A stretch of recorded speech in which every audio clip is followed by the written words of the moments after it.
चुनाव तो होंगे दिल्ली में, दिल्ली के लोग अपनी सरकार तो चुनेंगे, लेकिन उस सरकार को काम करने की कोई भी शक्ति नहीं होगी। ये कानून आज हमारे देश की संसद ने पास किया है। दिल्ली के लोगों की वोट की अब कोई कीमत नहीं बची है। अब सरकार बनाई उस सरकार।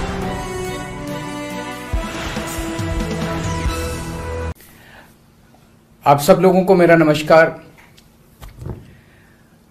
आज का दिन भारत के इतिहास में एक तरह से भारतीय जनतंत्र के लिए काला दिन साबित हुआ।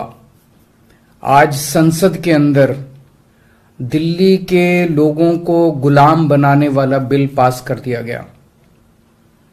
ये बिल दिल्ली के लोगों को बेबस बना देता है, असहाय बनाता है, लाचार बनाता है, गुलाम बनाता है। जब हम आजाद नहीं हुए थे 1935 में, अंग्रेजों ने एक कानून बनाया था। उस कानून का नाम था गवर्नमेंट ऑफ इंडिया एक्ट। उस कानून में अंग्रेजों ने यह लिखा था कि भारत में चुनाव तो होंगे, लेकिन जो सरकार चुनी जाएगी उसको कोई काम करने की पावर नहीं होगी, काम करने की शक्तियां नहीं होंगी। जब हमारा देश आजाद हुआ तो हमने संविधान बनाया और संविधान में हमने लिखा कि चुनाव होंगे, लोग अपनी सरकार चुनेंगे और जो सरकार चुनेंगे उस सरकार को लोगों के लिए काम करने की सारी शक्तियां होंगी। आज आजादी के 75 साल के बाद प्रधानमंत्री मोदी जी ने दिल्ली के लोगों की आजादी छीन ली। उन्होंने 1935 वाला अंग्रेजों का कानून बनाया है कि दिल्ली के लोग चुनाव तो होंगे दिल्ली में, दिल्ली के लोग अपनी सरकार तो चुनेंगे, लेकिन उस सरकार को काम करने की कोई भी शक्ति नहीं होगी। ये कानून आज हमारे देश की संसद ने पास किया है। दिल्ली के लोगों की वोट की अब कोई कीमत नहीं बची है। अब सरकार बनाई, उस सरकार की कोई शक्ति नहीं है। सुप्रीम कोर्ट ने एक आदेश दिया था, 11 मई को सुप्रीम कोर्ट ने आदेश दिया था। सुप्रीम कोर्ट ने क्या कहा? सुप्रीम कोर्ट ने कहा भारत एक जनतंत्र है। इस जनतंत्र में हम अपनी सरकार चुनते हैं, जनता अपनी सरकार चुनती है और उस सरकार को जनता के लिए काम करने की पूरी ताकत होनी चाहिए, सुप्रीम कोर्ट ने कहा।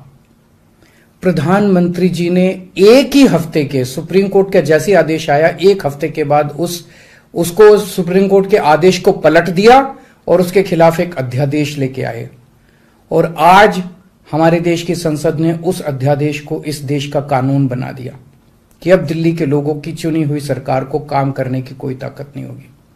अब इस कानून में लिखा है कि दिल्ली के लोग जो मर्जी सरकार बनाएं, लेकिन उस सरकार को चलाएंगे एलजी साहब और मोदी जी, सीधे सीधे वही लोग चलाएंगे इस सरकार को। तो इससे साफ जाहिर है कि प्रधानमंत्री मोदी जी कह रहे हैं कि मैं सुप्रीम कोर्ट को भी नहीं मानता। जिस देश के प्रधानमंत्री उस देश की सर्वोच्च अदालत को नहीं मानते, उस देश का क्या भविष्य हो सकता है? सीधे सीधे वो कह रहे हैं सुप्रीम कोर्ट जो मर्जी आदेश पास करे, अगर मुझे सुप्रीम कोर्ट का आदेश पसंद नहीं आया तो मैं उसके खिलाफ कानून बना के सुप्रीम कोर्ट के आदेश को पलट दूंगा। इतना अहंकार हो गया इन लोगों को।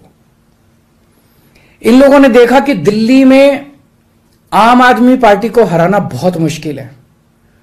पिछले 4 चुनाव सीधे सीधे 2013 में, 2015 में, 2020 में और उसके बाद एमसीडी का चुनाव, सीधे सीधे 4 चुनाव बीजेपी आम आदमी पार्टी से दिल्ली में हार गई। दिल्ली के अंदर 25 साल से ज्यादा हो गए अब बीजेपी की सरकार नहीं बनी है। 25 साल से इनको वनवास दिल्ली के लोगों ने दिया हुआ है। तो इनको लगा कि आम आदमी पार्टी को हराना मुश्किल है, तो इन्होंने चोर दरवाजे से, पीछे से चोर दरवाजे से इन्होंने दिल्ली की सत्ता को हथियाने की कोशिश की है। दिल्ली के लोगों ने एक बार आम आदमी पार्टी को 70 में से 67 सीट दी और 3 सीट बीजेपी को दी। दूसरी बार 70 में से 62 सीट दी और 8 सीट बीजेपी को दी। तो एक तरह से दिल्ली की जनता ने चिल्ला चिल्ला के बीजेपी को कहा है कि दिल्ली के अंदर दखलंदाजी मत करना।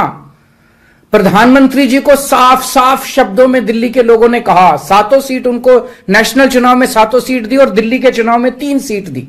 तो मोदी जी को साफ साफ दिल्ली की जनता ने कहा कि दिल्ली के काम में दखल अंदाजी मत करना, आप देश संभालो। लेकिन मोदी जी कहते हैं मैं जनता की बात नहीं मानता।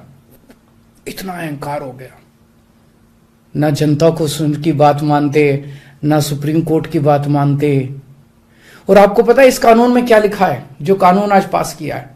इस कानून में लिखा है कि दिल्ली के ऊपर से नीचे A category, B category, C category, D category, जितने दिल्ली सरकार के कर्मचारी हैं, उन सारे कर्मचारियों को के बारे में सारी पॉलिसी केंद्र सरकार बनाएगी। उनकी ट्रांसफर पॉलिसी, कौन अधिकारी, कौन चपरासी क्या काम करेगा, ये देश के प्रधानमंत्री बैठ के दिल्ली सरकार का कौन सा चपरासी क्या काम करेगा, कौन सा चपरासी फाइल उठाएगा, कौन सा चपरासी चाय पिलाएगा, कौन सा चपरासी खाना, ये काम रहेगा प्रधानमंत्री जी को।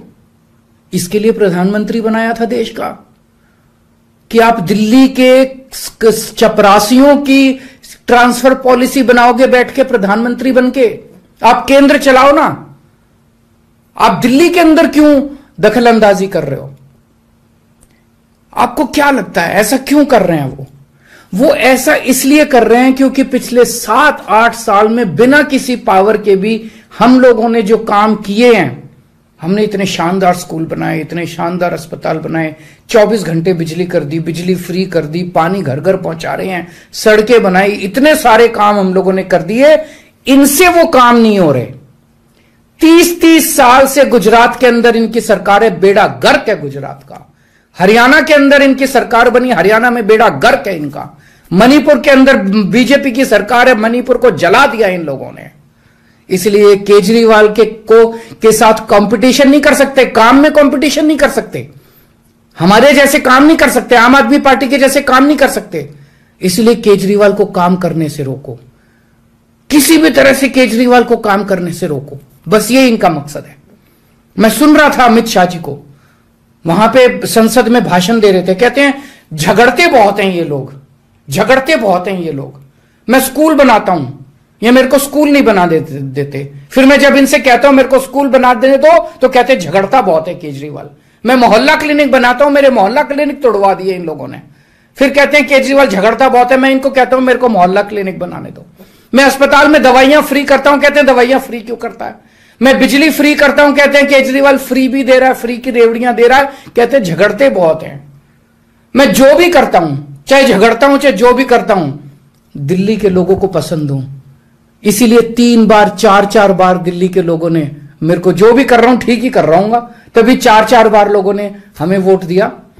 और होम मिनिस्टर अमित शाह जी क्या कहते हैं, मैंने सुना उनको संसद में, हमारे पास पावर है, संविधान ने हमें पावर दी है कानून पास करने की, हमारे पास पावर है, हमें सुप्रीम कोर्ट ने पावर दी है ये कानून पास करने की। अरे आपको पावर दी है जनता की सेवा करने की, जनता के ऊपर अत्याचार करने के लिए पावर नहीं दी आपको। इतना घमंड मत कीजिए अमित शाह जी। आपको पावर दी गई है ताकि आप विकास करें देश का, आपको पावर दी गई है ताकि आप देश के लोगों को शक्तिशाली बनाएं। आपको पावर इसलिए नहीं दी गई है कि आप देश के लोगों को लाचार बना दें और उनके वोट का अधिकार छीन लें। ये जो आप पावर पावर पावर पावर कर रहे हो, ये पावर आपको जनता की सेवा करने के लिए दी गई है। मैंने देखा है अमित शाह जी पिछले चुनाव में आप घर घर जाके दिल्ली के अंदर पर्चे बांट रहे थे, एक एक घर में जाके आप पर्चे बांट रहे थे। दिल्ली के लोगों ने आपको नकार दिया। अब आप दिल्ली के लोगों को तमाचा मारने आ गए। केजरीवाल से नफरत करते करते इस नफरत में इतने अंधे हो गए कि आपने दिल्ली के लोगों के ऊपर अत्याचार करना चालू कर दिया। और मैं प्रधानमंत्री जी को याद दिलाना चाहता हूं, 2014 के चुनाव में प्रधानमंत्री जी आप खुद आए थे दिल्ली, आपका भाषण उठा के देखिए। आपने दिल्ली की जनता को प्रॉमिस किया था कि मेरे को प्रधानमंत्री बना दो, मैं अब दिल्ली को पूर्ण राज्य बनाऊंगा। उसके पहले, हर चुनाव के पहले भारतीय जनता पार्टी ने आंदोलन किए हैं दिल्ली के अंदर दिल्ली को पूर्ण राज्य बनाने के लिए। और आज आप लोगों ने दिल्ली के लोगों की पीठ में छुरा घोंप दिया, अपनी वादे से मुकर गए।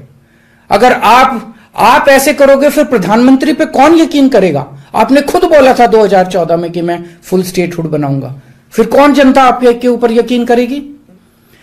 2015 में आपने मेरी शक्तियां छीनी, दिल्ली सरकार की जैसी हमारी सरकार बनी, आपने हमारी शक्तियां छीन ली नोटिफिकेशन जारी करके।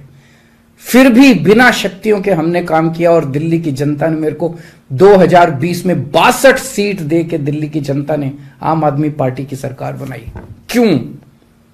क्योंकि मैं दिल्ली का बेटा हूं और आप दिल्ली के नेता बनना चाहते हो। दिल्ली के लोगों को अपना बेटा पसंद है और दिल्ली के लोगों को आप जैसे नेता नहीं चाहिए। हम दिल्ली वाले दिल्ली से बहुत प्यार करते हैं और हम जानते हैं कि बीजेपी दिल्ली के लोगों से नफरत करती है, दिल्ली वालों से नफरत करती है। इस बार दिल्ली के लोग बीजेपी को एक भी सीट नहीं देंगे, लोकसभा में एक भी सीट नहीं देंगे। इस पूरे संघर्ष के अंदर बहुत सारी पार्टियों ने, बहुत सारे नेताओं ने दिल्ली के लोगों का साथ दिया।